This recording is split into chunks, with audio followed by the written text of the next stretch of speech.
I remember her laugh. Not the kind you hear in a romantic comedy or on a sunny afternoon at a park, but the sharp, cold laugh of a teenager who knows she holds power over someone. It cut deeper than any insult ever could. You love me. Oh my God. That's disgusting. That's what she said, right in front of the lockers, where everyone could hear. Where everyone did hear. My shirt was 2 sizes too small, my face red from both embarrassment and the extra weight I carried on my chest, my arms, my stomach. I stood there, frozen, humiliated. Her name was Candace Morgan. Blonde. Blue eyes. Cheer captain. She knew she was beautiful, and she made sure the rest of us knew it too.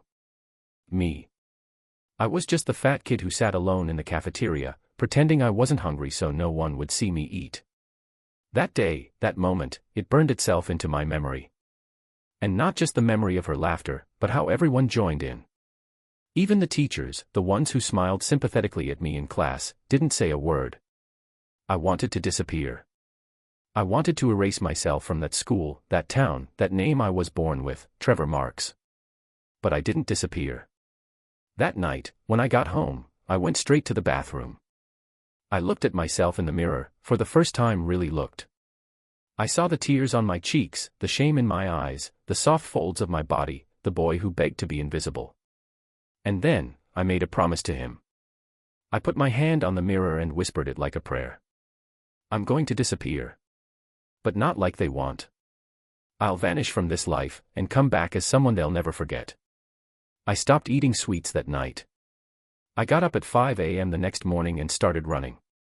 I couldn't make it to the end of the block, but I kept going. Day after day. While everyone else slept, I ran until my lungs felt like they would collapse. While they partied, I studied fitness and nutrition. I lifted weights in the basement, taught myself how to cook healthy food, read self-help books until my eyes hurt. I didn't tell anyone. I didn't post about it online. This wasn't for likes or attention. This was war. Years passed. My body changed. I shed over 90 pounds. But it wasn't just the fat, I shed my whole past. When I looked in the mirror now, I didn't see Trevor anymore. He was gone. And I made sure of it. I changed my name legally at 21.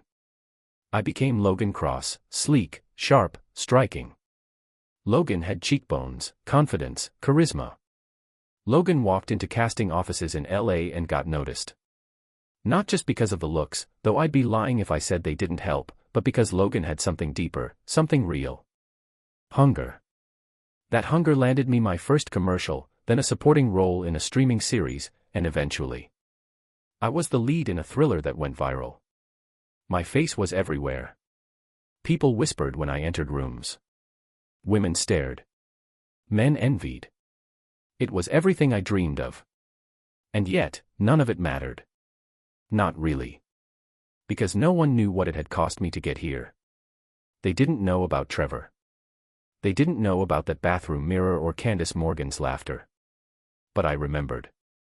I remembered every second. It was a Friday night when everything changed.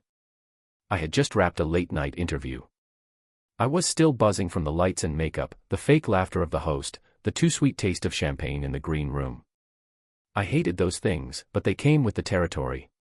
I stopped by a quiet little bar on Sunset. One of those tucked-away places where actors and producers pretended they weren't famous. I liked the quiet there, the dim lighting, the smell of old whiskey and forgotten dreams.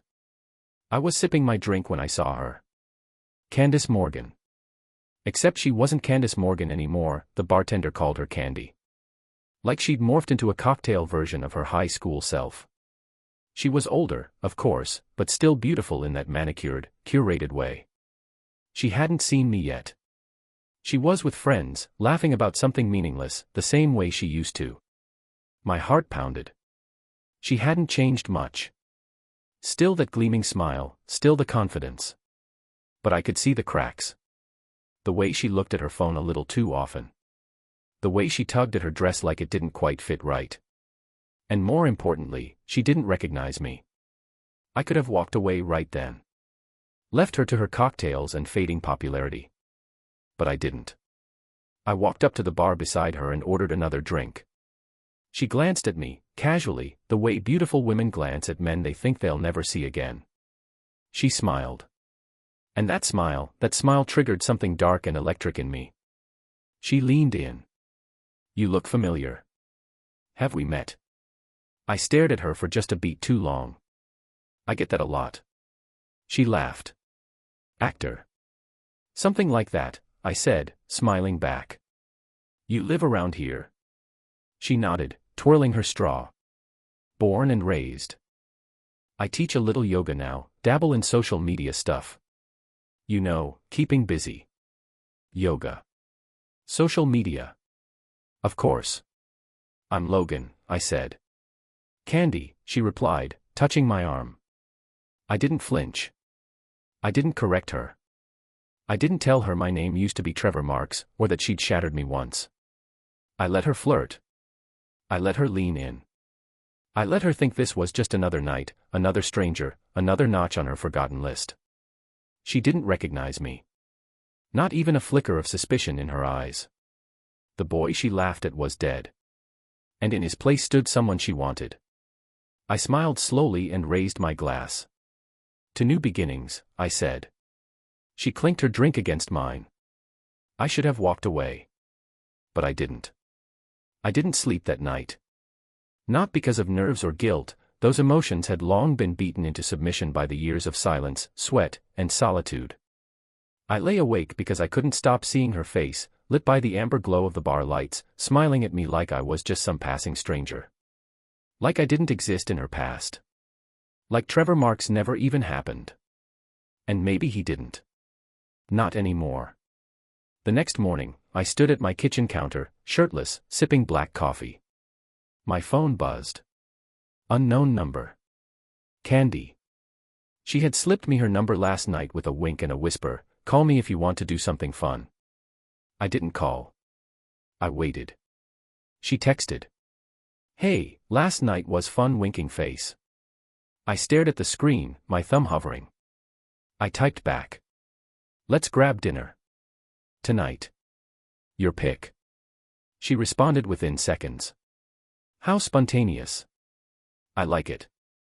7 p.m., Monarch Bistro. Perfect. I showed up early. Sat at a corner table where I could watch her walk in. And when she did, dressed in a tight black dress that tried a little too hard, I couldn't help but notice the slight hesitation in her stride. Like someone clinging to a youth that was slipping away. She kissed my cheek like we were old friends and sat down, crossing her legs too dramatically. So, Logan Cross, she said with a sly smile, what's your story?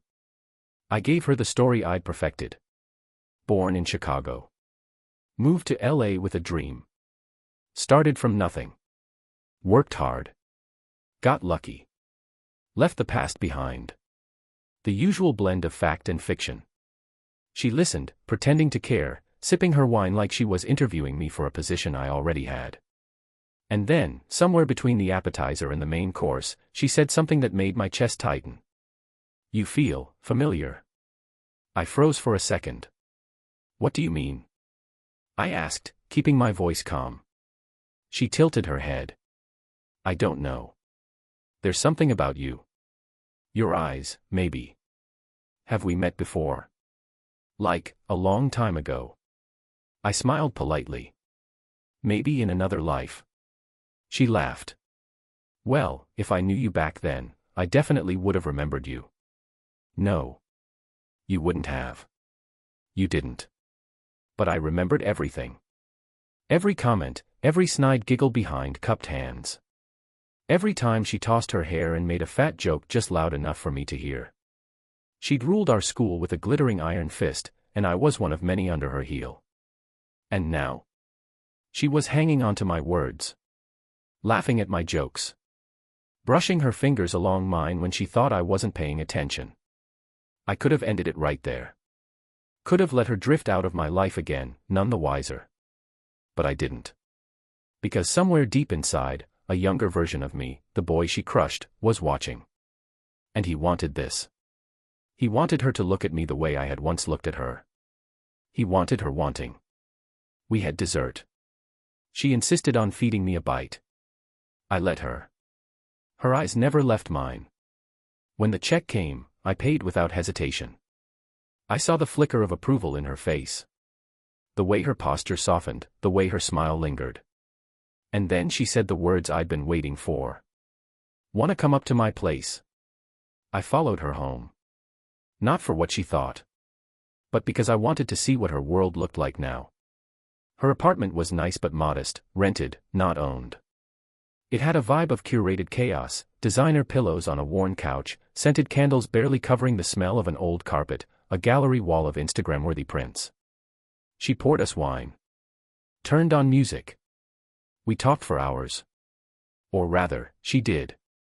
About her ex. About the job that didn't quite work out. About trying to break into influencer work. About how dating in LA was so hard. I nodded, smiled, responded when necessary, while inside I was building a map of her insecurities. Somewhere around midnight, she leaned in. Her perfume was cheap and too sweet. Her lips were close. "I don't usually do this," she whispered. Lies.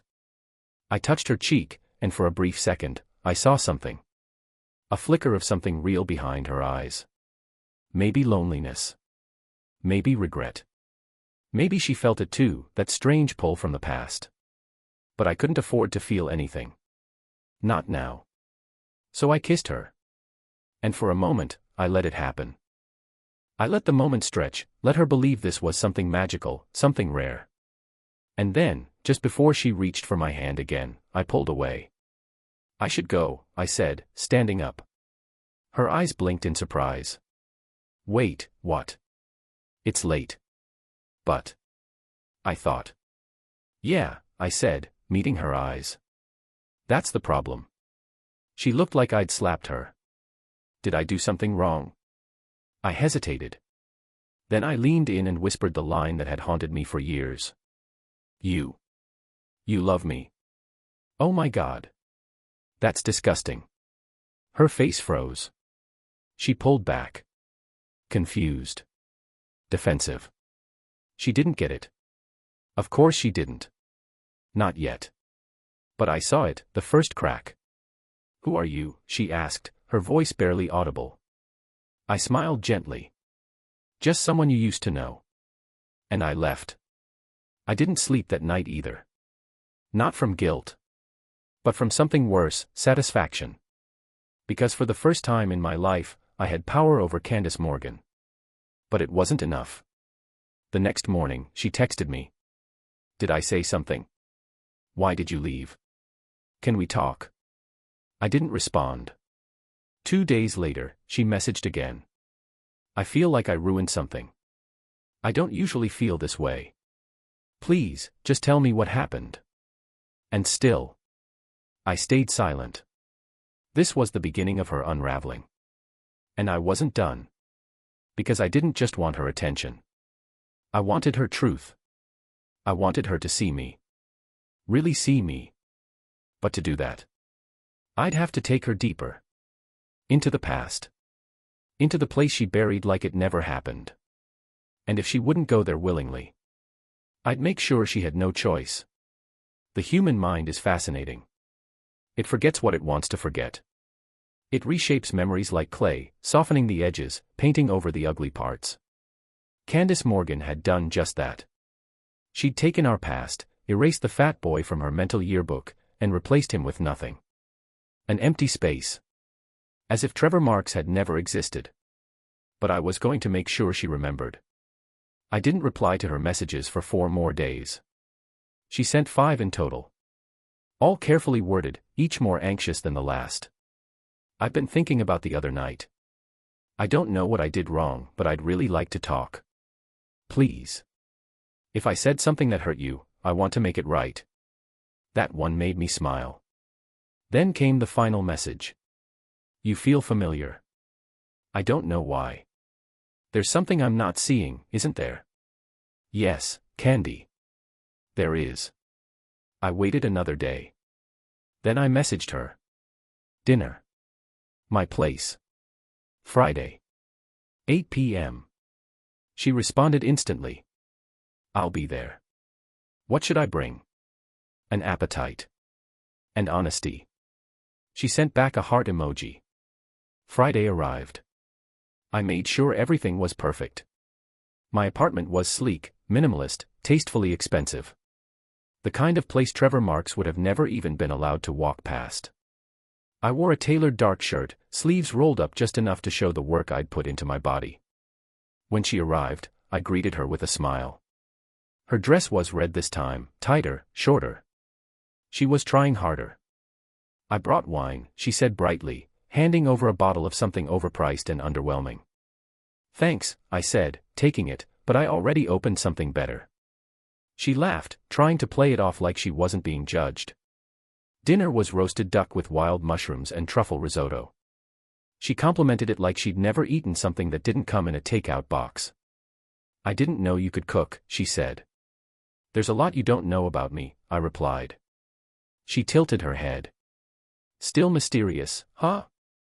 I told you, I said, pouring her another glass of wine, I'm someone you used to know. Her laugh caught in her throat this time. She stared at me for a moment too long. What does that mean? She asked softly.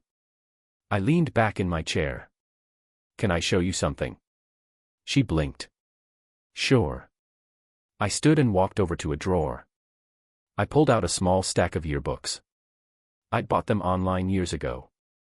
Even when I tried to burn Trevor Marks away, I couldn't let go of the evidence. I placed the stack in front of her. She looked down. East Ridge High, she said, furrowing her brows. I nodded. Class of 2012. She hesitated, then opened one of the books. Her fingers flipped through the pages casually at first, then slower, more deliberate. Her eyes darted across faces. Names. Memories buried under years of gloss and convenience. Why do you have this? She asked. Because I'm in it. She stared at me. Then she turned the page. And there it was. The photo of a chubby boy with glasses too small for his face, hair greasy, smile crooked and uncertain. Trevor Marks. Her lips parted. She looked up at me, then back down, then up again. No, she whispered. No, that's not. It is, I said quietly. That's me. She went pale. Her hand covered her mouth. For a moment, I thought she might vomit. You're Trevor. I nodded once. She stood abruptly, knocking her chair slightly. This is a joke, right? You're messing with me. I'm not. Her eyes filled with 1,000 confused memories. Her brain was trying to bridge the gap between the boy she'd mocked and the men standing in front of her. She couldn't make it fit. But no, that's impossible. You were, her voice trailed off. Fat. I offered. She flinched. I stepped closer. Say it. You said it plenty back then. Her mouth opened, but no words came out. Instead, she sat down again, hard. Her hands trembled as she turned back to the yearbook. I didn't know. You didn't care. Silence fell between us. Finally, she spoke. I was a kid, Trevor. We were kids. I laughed. Cold. Sharp. No, you were cruel. You weren't a kid when you called me names. When you laughed in my face after I told you I loved you. You weren't a kid when you made sure everyone heard it. You were just mean. And I carried that. 4 years.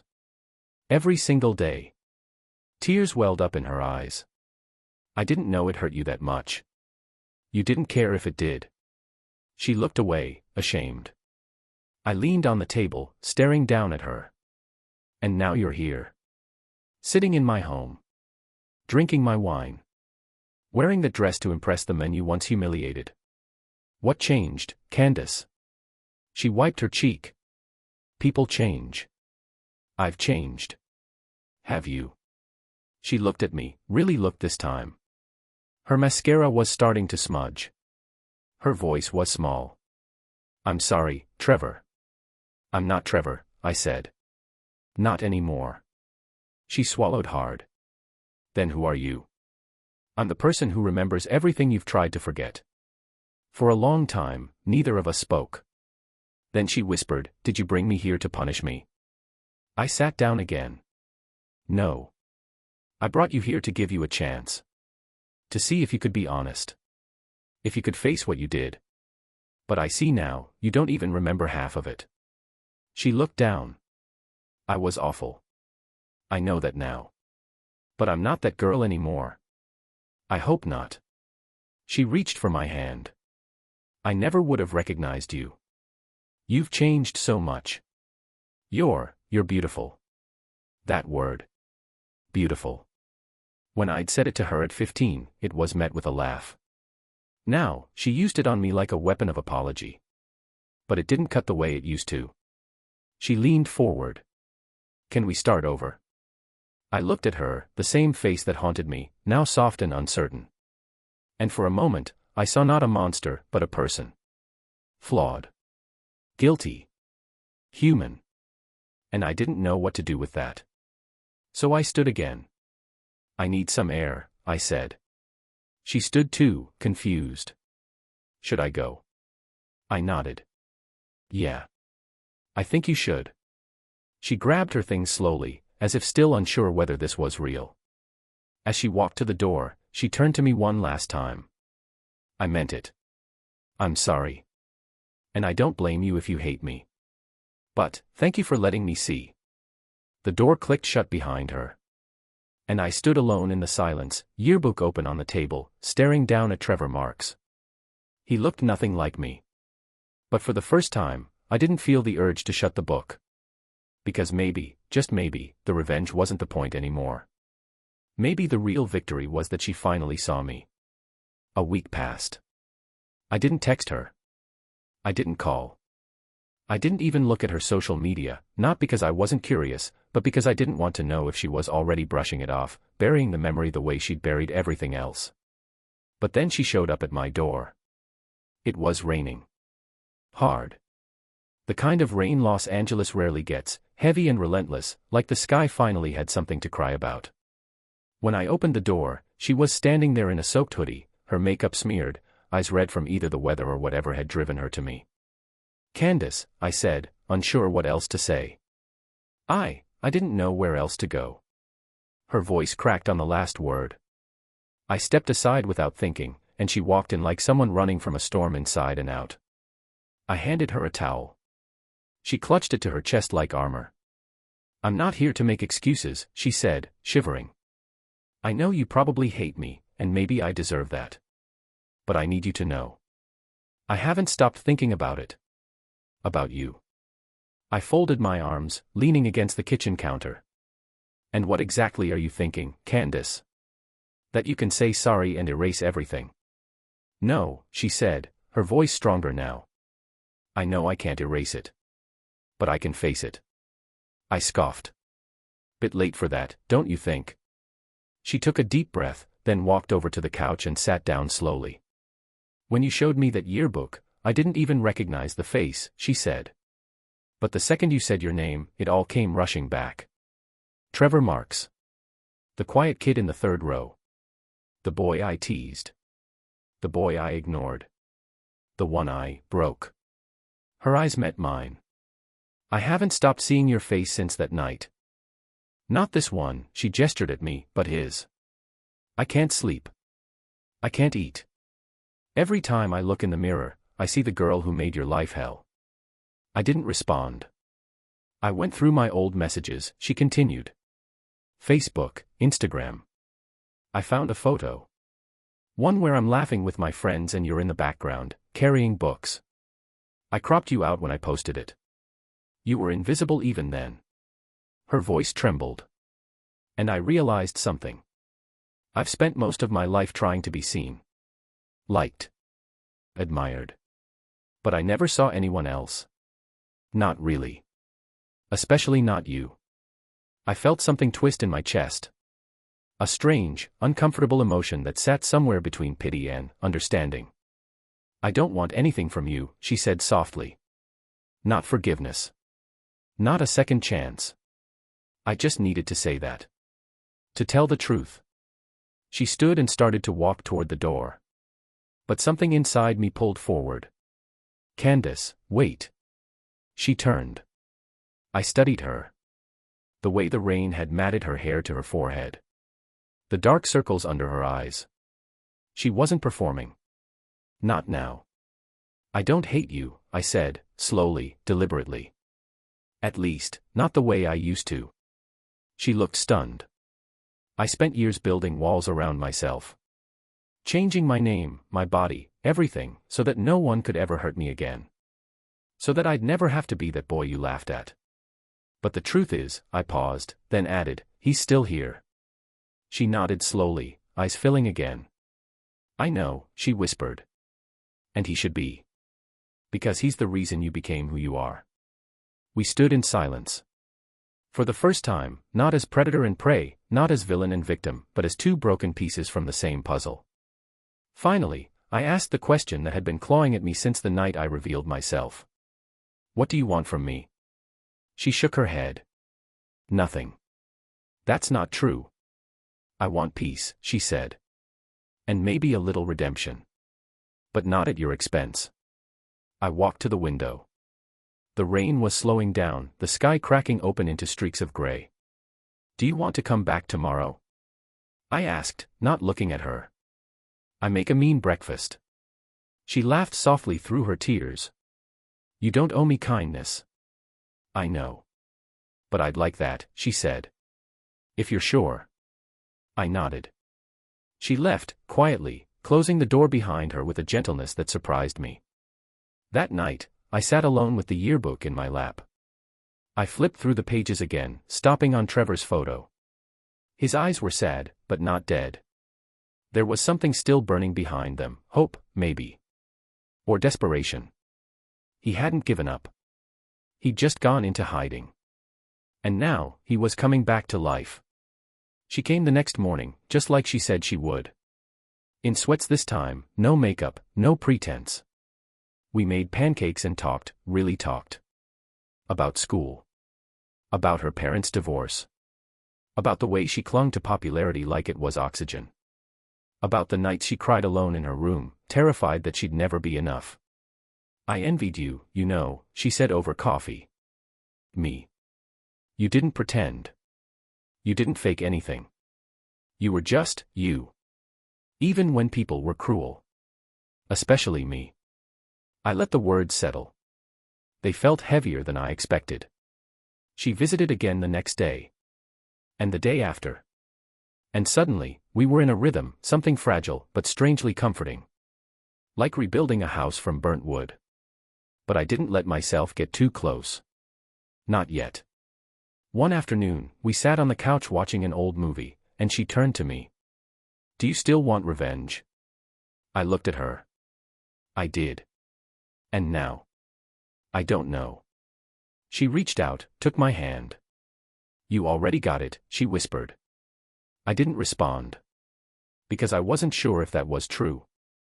A few days later, we were walking through a quiet street in West Hollywood, coffee cups in hand. She stopped at a bookstore window, pointed to a memoir on display. I want to write one of those someday, she said. You. I teased. Miss Selfie Queen. She rolled her eyes. Laugh all you want. I've been journaling. Maybe it's time I told my story. The real one. I looked at her and saw something I hadn't before, vulnerability that wasn't performative. A desire to be more than the shallow girl from high school. She wanted to matter. You should, I said. People need stories like that. Like yours, she asked. I smiled. Maybe. She hesitated. Then, can I write about us?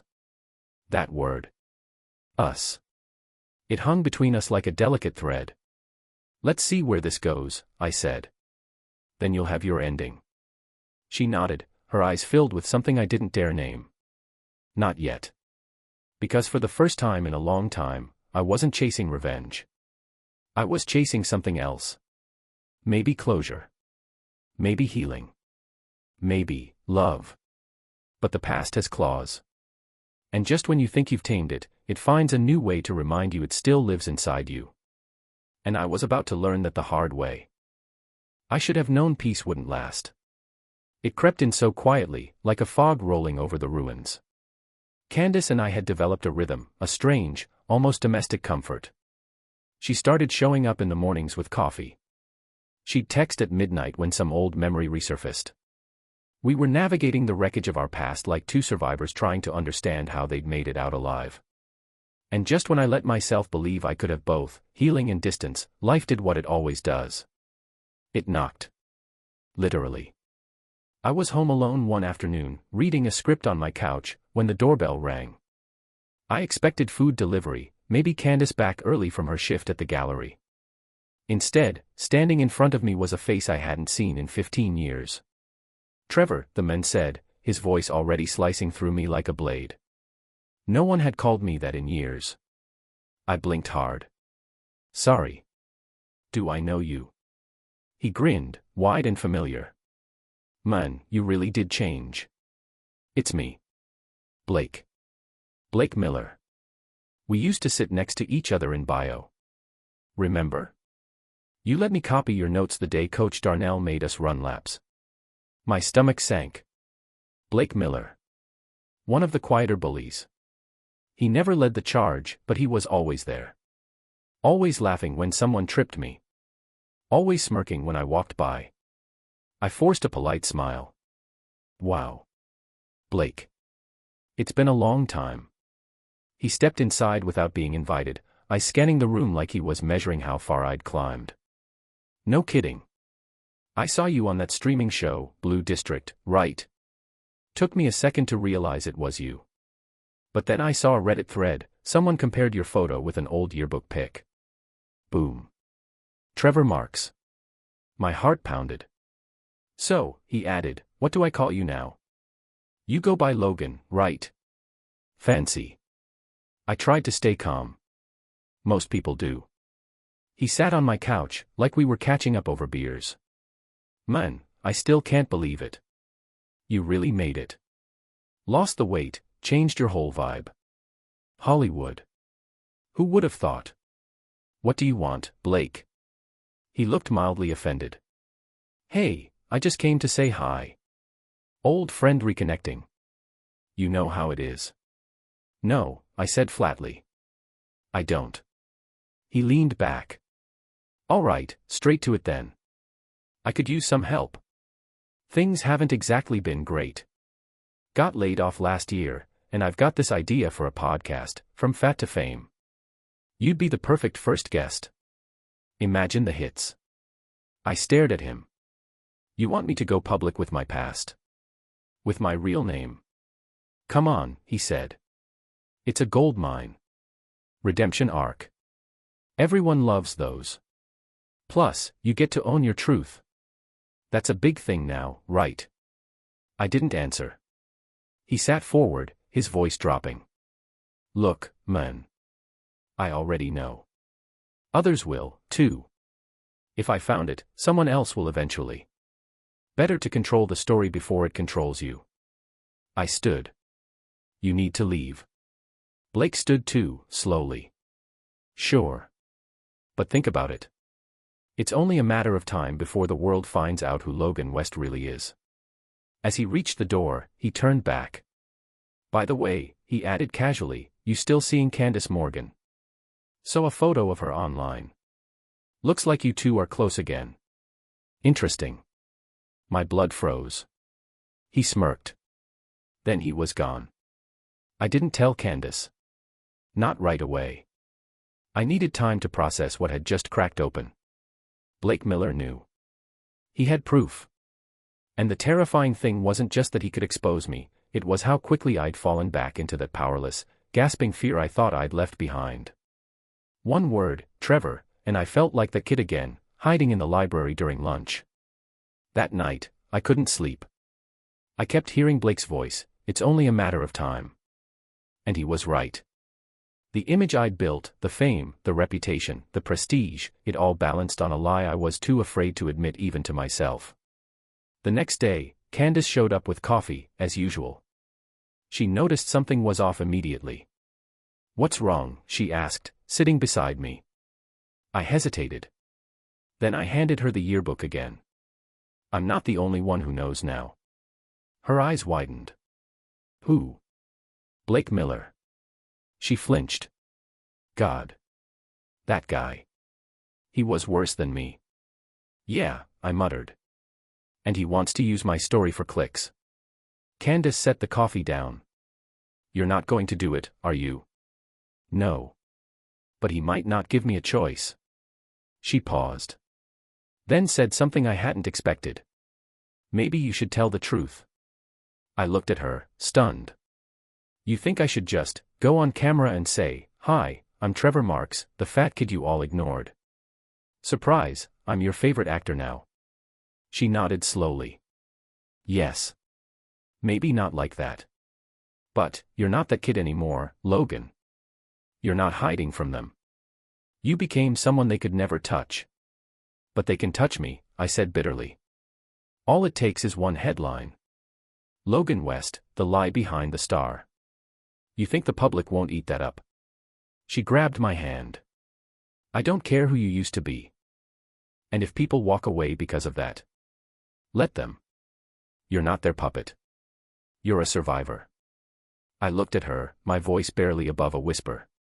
What if the boy I used to be is still ashamed? She smiled sadly. Then maybe it's time you showed him he has nothing to be ashamed of. That night, I recorded a video. Just me. No lights, no makeup, no stylists. Just Logan. Or Trevor. Or both. I looked into the lens and said the words I'd been afraid of for years. My name is Trevor Marks. You know me as Logan West, but that's not where I started. I used to be the overweight kid in school. The one who got laughed at, ignored, pushed downstairs, and made invisible. I changed everything about myself so I could run from that kid. But I've come to realize, he's the reason I'm here. He's the reason I kept going. And it's time I stopped pretending he didn't exist. Because I owe him everything. I didn't post it. Not yet. But I saved it. I needed to know I could say it. Out loud. To the world. And that was the first step. The next day, I got a message from Blake. So. What's it going to be? I can still leak it to the blogs. I replied with 2 words. Do it. He didn't. Because he wasn't expecting me to call his bluff. He needed me. I didn't need him. The power shifted back. A few days later, I sent the video to my publicist. Her call came within minutes. Logan. Are you sure about this? I closed my eyes. Yes. And call me Trevor. She paused. Then, okay, Trevor. We'll do it right. I invited Candace over that night. We sat on the balcony, watching the sunset melt over the hills. I did it, I said. It's going live tomorrow. She looked at me with something deeper than admiration. Pride, maybe. You're brave, she whispered. I'm terrified. That's how you know it's real. I looked at her, at the woman who had once torn me down and was now helping me rebuild. Do you think people can change? I asked. She thought for a moment, then nodded. Only when they stop pretending they never needed to. I reached for her hand. She didn't flinch. And for the first time in my life, I felt seen. Not as Logan. Not as Trevor. Just me. The morning my confession video went live, I didn't check the views, I didn't read the comments, I didn't open my phone at all. I just sat there in my kitchen, staring at the half-empty mug of coffee in my hands, feeling my chest tighten with the kind of quiet dread that sits deep in your bones, like an echo from the past refusing to be silenced. I thought I would feel relief, maybe even a sense of freedom, like shedding a mask I'd been suffocating under for years, but instead, all I felt was vulnerability, raw, exposed, fragile, like I'd just handed the world a map to every scar I had ever tried to hide, and now I was waiting to see whether they'd offer understanding or sharpen knives. Candace arrived before noon. She didn't say anything at first, just walked into my apartment and wrapped her arms around me from behind while I sat at the table, and that simple gesture, quiet, steady, human, felt more grounding than anything else could have in that moment. They're talking about it, she said softly against my back. Everywhere. I nodded, not trusting my voice. I read some of the comments, she added. Most people, they're on your side. They're moved, inspired. You told a story a lot of people have lived, but never dared to say out loud. I turned toward her then, slowly, searching her face for any sign of pity, but all I found was a deep, steady kind of warmth, the kind you can't fake. I'm scared, I admitted, my voice cracking a little. Not of losing fans or roles or the name, Logan West was never really mine anyway, but of what it means to finally live without the shield I built around me. Candace knelt in front of me, her hands resting on my knees. You're not that kid anymore, she said. But even if you were, I'd still be right here. It was the closest anyone had ever come to telling me they loved me without saying the words, and though I didn't respond with anything dramatic, I think she understood, because when you've known silence your whole life, it's the quiet gestures that carry the most meaning. That night, I finally checked my phone. My publicist had sent me a message that read, "It's everywhere."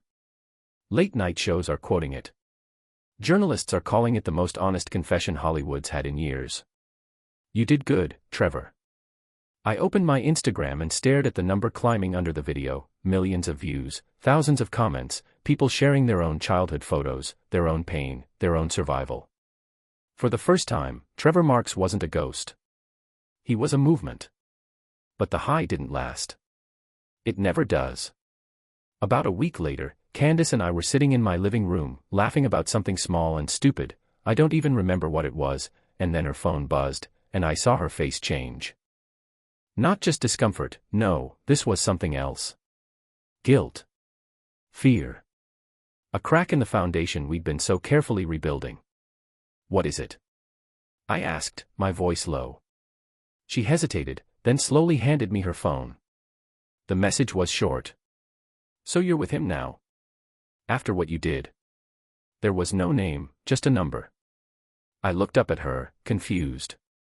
I need to tell you something, she said, standing abruptly and walking toward the window.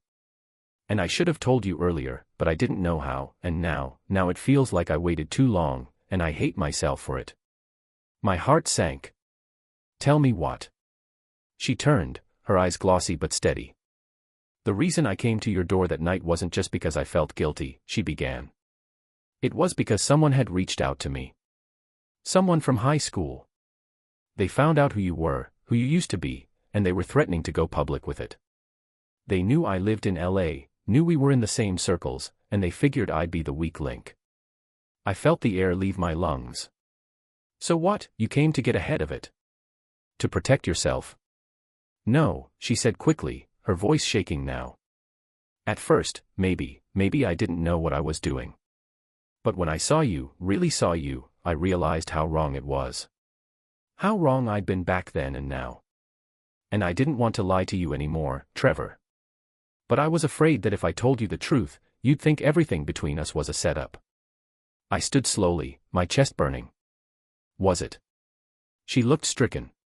No. I swear. It started messy, but it became real.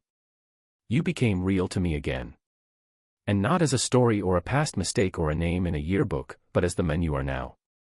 I walked past her to the kitchen, needing space, needing breath, needing something that wasn't her voice or that stupid buzzing in my ears that always came when I felt like I was slipping back into the body of a boy who had no control.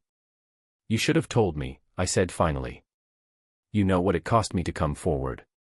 And now I find out someone else knew before I was ready, and you let me walk into the fire blind. She didn't say anything. I trusted you, I added, my voice rising. I know, she whispered. The silence between us felt like a canyon, and we were on opposite cliffs. She stepped closer, cautiously. I want to fix this, she said. Tell me how. I looked at her, and for a long time, I saw the girl from high school again, the one who laughed when I dropped my books, the one who never saw me as anything but a joke. But then I blinked, and she was just Candace. Tired. Flawed. Trying. I don't know if you can, I said. She nodded. And then she left. The days that followed were a blur of headlines and applause and noise. Everyone wanted a piece of my pain. Talk shows. Podcasts. Movie deals about my life. Agents calling about biopics, book rights, awards. But none of it mattered. because at night, I was alone again. Even with all the light, I felt like I was slipping into the same dark I'd fought so hard to escape. Then, one night, I got a letter. Handwritten. No return address. Trevor. You probably don't want to hear from me. I get that. But I needed to say one last thing. I was wrong.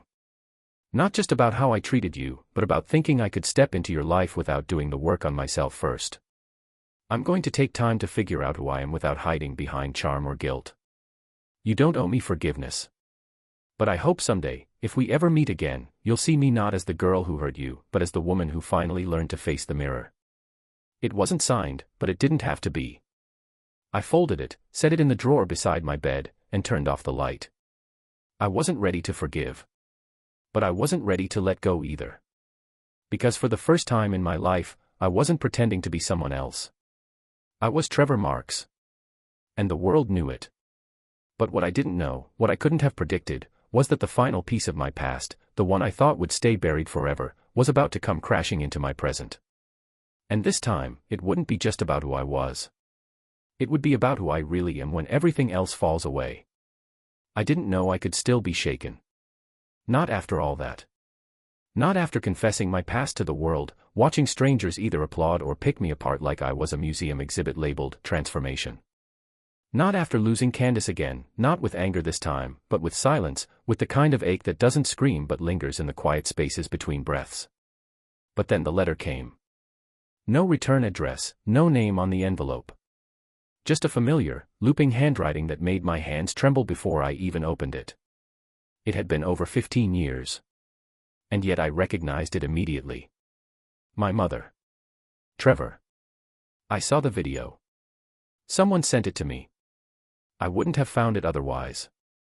I wouldn't have known who you became, because for years, I thought maybe you didn't want to be found. And maybe I deserved that. But seeing you, hearing your voice again, it was like being struck by lightning and forgiven all at once. I know I failed you.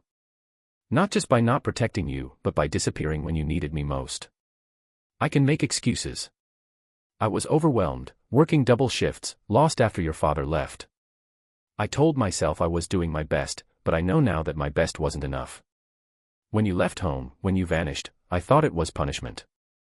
For not seeing how much you were hurting. For not noticing the bruises that weren't physical.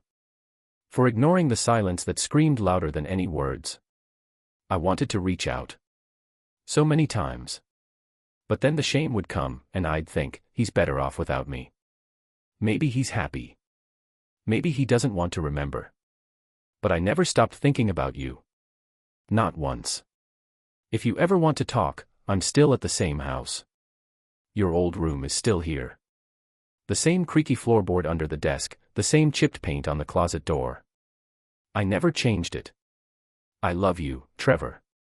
Even if I never said it enough. Even if you don't say it back. Love. Mom. I read the letter 3 times. Once as the man I'd become. Once as the child I had been. And once in silence, letting the pain fill all the empty spaces in between. I didn't cry. But I didn't breathe, either. Because everything I had buried, everything I thought I'd outrun with fame and six-packs and stage names, it all rushed back like a wave crashing through glass. And suddenly I wasn't Logan West. I wasn't the Hollywood star, the polished public image, the men on billboards. I was just Trevor. A boy who had wanted nothing more than to be loved without conditions, without weight limits, without disappearing into the background. I folded the letter and slipped it into the same drawer where Candace's was. Side by side. Past and almost present. Then I did something I hadn't done in years. I booked a flight home. The town hadn't changed much. Same grocery store with the flickering sign. Same uneven sidewalks. Same ice cream shop where I once overheard 2 girls giggling about my elephant walk. I pulled up in front of the house. The porch light was on. And for a moment, I almost drove away. Almost convinced myself that closure was a myth and that some doors were better left closed. But I didn't. I walked up the steps. And knocked. The door creaked open. And there she was. Older. Smaller. Softer around the edges. But still her. Her eyes welled the second she saw me. "Oh God," she whispered. "It's really you." I nodded. My throat too tight for words. She opened the door wider. "Please. Come in." I stepped inside, and time folded in on itself. There was the old clock that never worked. The smell of lemon cleaner. And then, my room. She hadn't lied. The posters were still up, faded, curling at the corners. My old desk. Even my childhood books. "I couldn't touch it," she said, standing behind me. "It felt like if I changed anything, you'd never come back." I turned to her. I wasn't sure I ever would. She nodded. "I know." And then we sat. And talked. About everything. About the years I spent hating her and the years she spent hating herself. About the meals missed, the words never said, the hugs withheld because pride got in the way. She told me she watched my video 10 times. That she cried each time. That she was proud of me, not because I was famous, but because I finally found the strength to love the boy she didn't protect. And that night, as I lay on that too small childhood bed, I felt something strange. Not peace. But maybe the beginning of it. The next day, I got a text. From Candace. Just 2 words, "I'm outside." I rushed to the front porch. And there she was. Hair in a loose braid. Eyes tired, but clear. "I saw the article," she said. "The one about your trip home. I had to see you." I walked down the steps, stopping in front of her. "I didn't think I'd hear from you again," I admitted. "I wasn't sure I'd reach out," she said. "But then I realized, if we keep running from the people we used to be, we'll never figure out who we're meant to become." I looked at her, truly looked at her, and realized something. We were both cracked. Not broken, not beyond repair. But not perfect either. And maybe that was the point. "You want to come inside?"